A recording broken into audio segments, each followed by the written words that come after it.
Welcome students. तो हम discuss कर रहे थे political science class 12 RBSE board chapter 1 part B संविधान की विशेषताएं, फीचर्स ऑफ इंडियन कॉन्स्टिट्यूशन। हम आ गए थे 20th विशेषता पर, 20th फीचर पर, जो कि है अल्पसंख्यक एवं पिछड़े वर्ग, समाज के पिछड़े वर्गों के उत्थान, अपलिफ्टमेंट, उत्थान के लिए स्पेशल कुछ प्रावधान हैं जिनकी व्यवस्था हमारे संविधान में की गई है। तो हम उन्हें डिस्कस कर रहे थे। There are certain special provisions for minorities and other backward classes.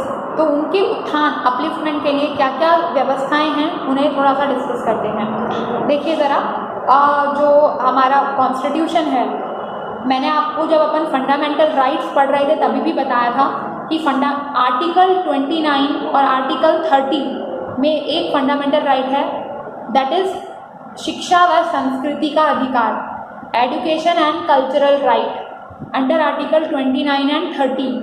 वो जो आर्टिकल है, वो जो फंडामेंटल राइट है, शिक्षा व संस्कृति का अधिकार, वो सबके लिए नहीं है। वो सिर्फ किसके लिए है? अल्पसंख्यकों के लिए है, माइनॉरिटीज के लिए ही है सिर्फ।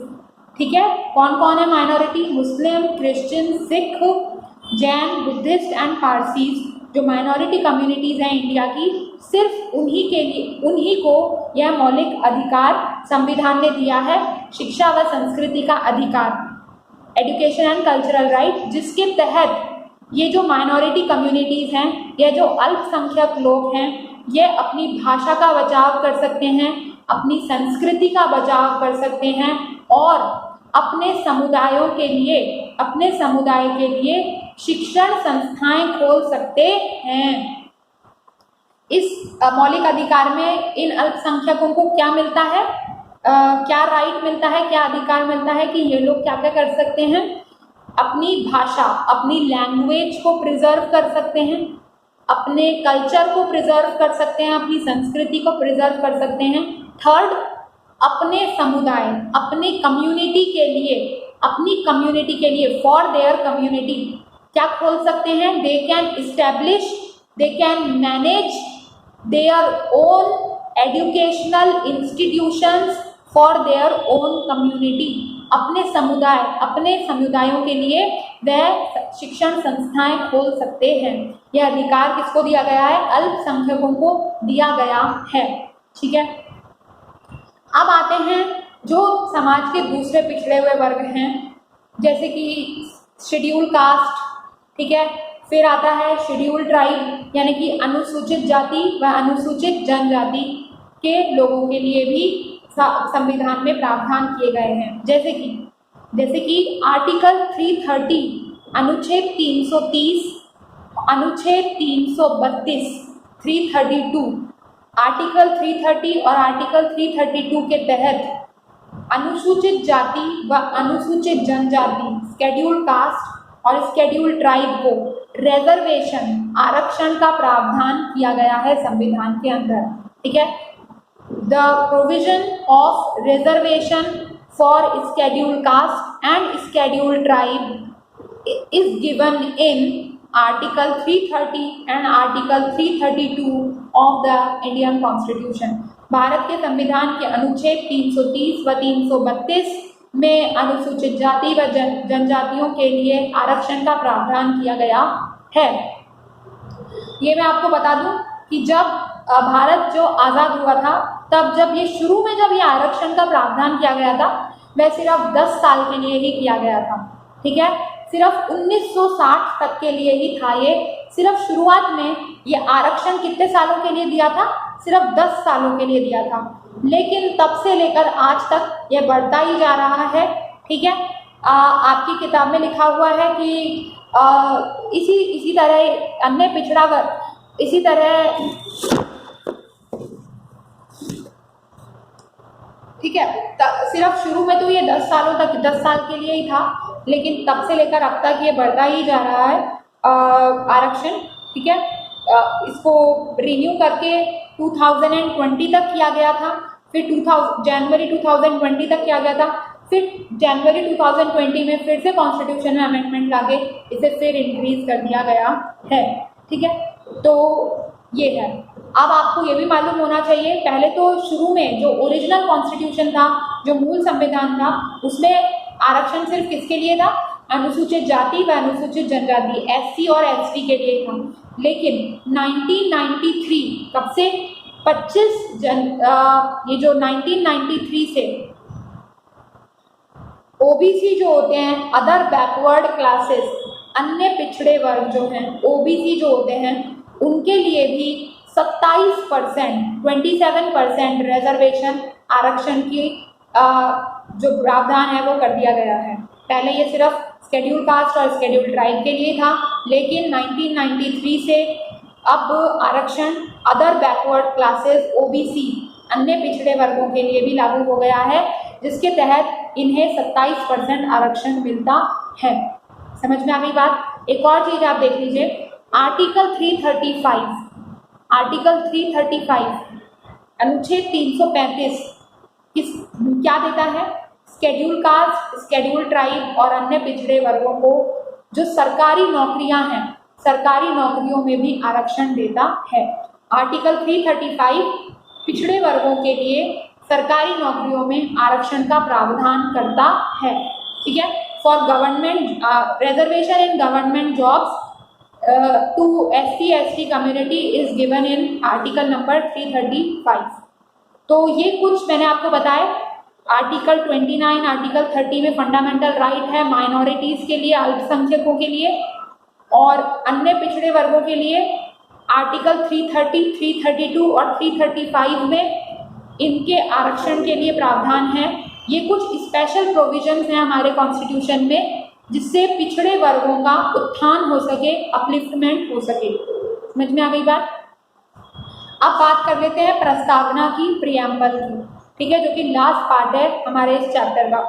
प्रस्तावना को मैंने आप सबको क्लास में भी पढ़ाया, प्रस्तावना क्या होती है, आपकी बुक में भी दे रखा है। प्रस्तावना क्या है? हम भारत के लोग भारत को एक संपूर्ण संप्रभुत्व संपन्न नागरिकों को सामाजिक, आर्थिक व राजनीतिक न्याय, विचारों की अभिव्यक्ति, विश्वास, धर्म और उपासना की स्वतंत्रता, प्रतिष्ठा और अवसर की समता प्राप्त कराने के लिए तथा उन सब में व्यक्ति की गरिमा और राष्ट्र की एकता सुनिश्चित कराने वाली बंधुता बढ़ाने के लिए दृढ़ संकल्प होकर अपनी संविधान सभा में आज तारीख 26 नवंबर 1949 ठीक है को एतद द्वारा इस संविधान को अंगीकृत, अधिनियमित और आत्मर्पित करते हैं।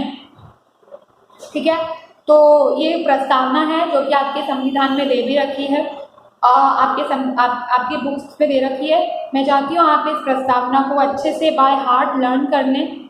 ठीक है, हिंदी मीडियम वाले स्टूडेंट्स के लिए मैं प्रस्तावना आपको क्लास में शेयर करवा दूँगी अच्छे से लिखकर।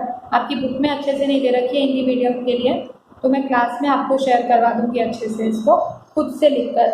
ठीक है, तो एक बार इसको अच्छे से समझ लेते हैं। देखिए, हम भारत के लोग से क्या मतलब है, एक एक करके डिस्कशन करेंगे। प्रस्तावना की विस्तृत विवेचना में हम डिस्कस करेंगे डिस्क्रिप्शन ऑफ प्रीएम्बल। ठीक है, प्रस्तावना के 3 पार्ट हैं। एक है डिक्लेरेशन कर रहा है, ये घोषणा कर रहा है, घोषणात्मक पार्ट है, डिक्लेरेटरी पार्ट है। दूसरा ऑब्जेक्टिव पार्ट है और तीसरा है विवरणात्मक, डिस्ट्रीब्यूटरी पार्ट। ठीक है, तो एक एक करके देखते हैं इसका।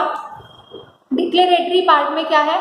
हम भारत के लोग से क्या पता चलता है कि हमारा संविधान एक संप्रभुत्व संविधान है। यह संविधान हमको किसी भारी ताकत ने सौंपा नहीं है। यह संविधान किसने बनाया है? हम भारत के लोगों ने बनाया है और अपने आप को यह संविधान हम भारत के लोगों ने ही अधिनियमित किया है और इसे आत्मर्पण किया है। समझ में आ गई आपको बात? तो यह संविधान कैसा है? संप्रभुत्व संविधान है।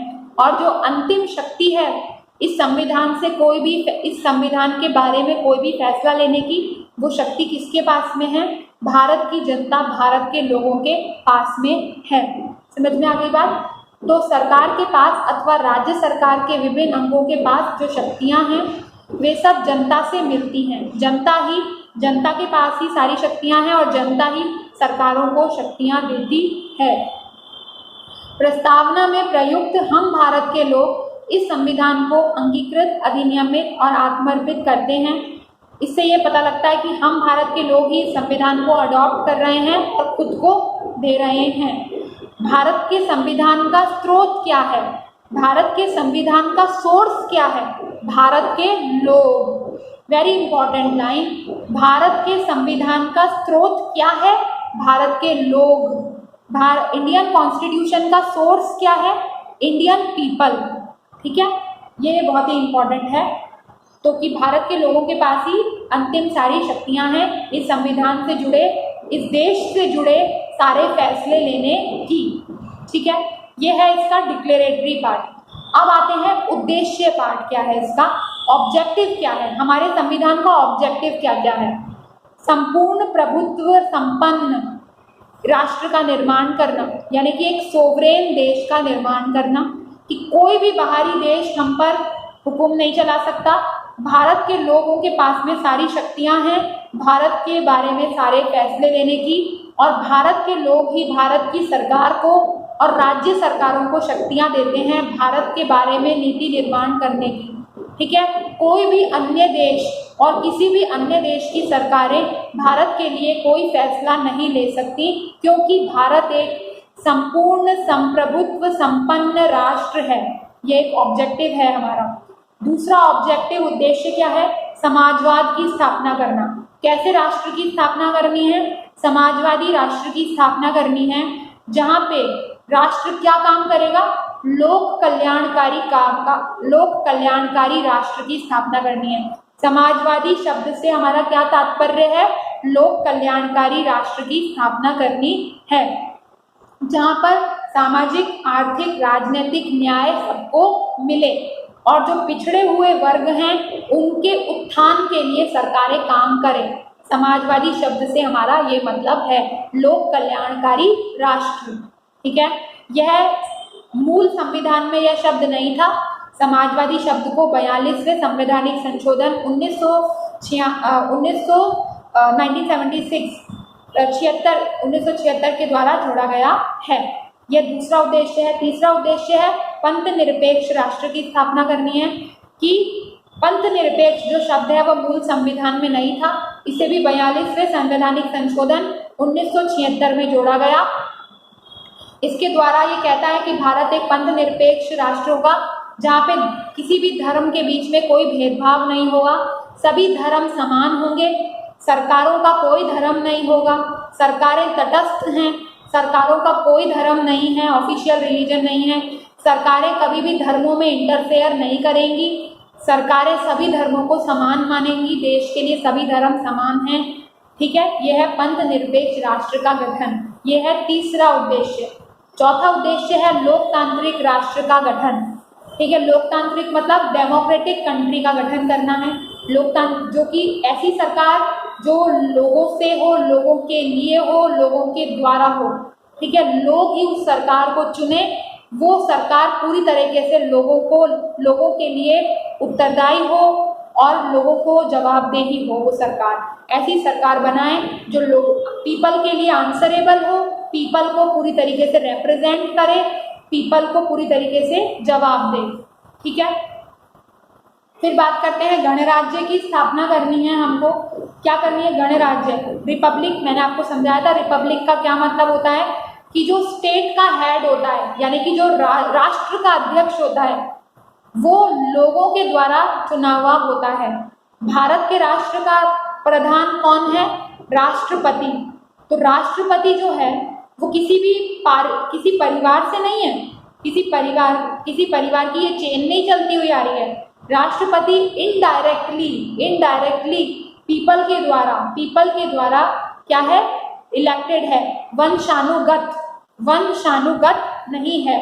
राष्ट्रपति की जो पोस्ट है वो वंशानुगत नहीं है, कि अभी राष्ट्रपति को मिस्टर रामनाथ कोविंद है, अब इनके बाद इनका बेटा बन जाएगा। वंशानुगत नहीं है, ये हायरार्किकल नहीं है। ये राष्ट्रपति लोगों के द्वारा इलेक्टेड जहाँ होता है, ऐसे देश को क्या कहते हैं? रिपब्लिक, गणतंत्र देश कहते हैं। समझ में आ गई बात?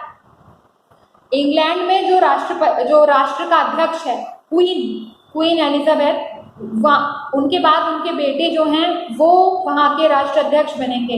तो ब्रिटेन में क्या है, कॉन्स्टिट्यूशनल मोनार्की है, रिपब्लिक नहीं है ब्रिटेन। लेकिन भारत में राष्ट्रपति का पद जो होता है वो वंशानुगत नहीं होता है। Presidential post is not hierarchical, ठीक है, is not hierarchical. President that is head of the country is elected by the people whether directly or indirectly. ऐसी कंट्री को बोलते हैं जहां पर देश का अध्यक्ष, देश का प्रधान, head of the country is elected by the people. ऐसे देश को रिपब्लिक कहते हैं, गणतंत्र कहते हैं। तो ये सारे क्या है, उद्देश्य हैं हमारे प्रियम्बल के।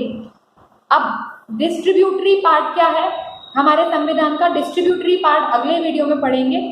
तो मेरा अगला वीडियो देखिएगा प्रियम्बल का लास्ट पार्ट जानने के लिए। Thank you for watching.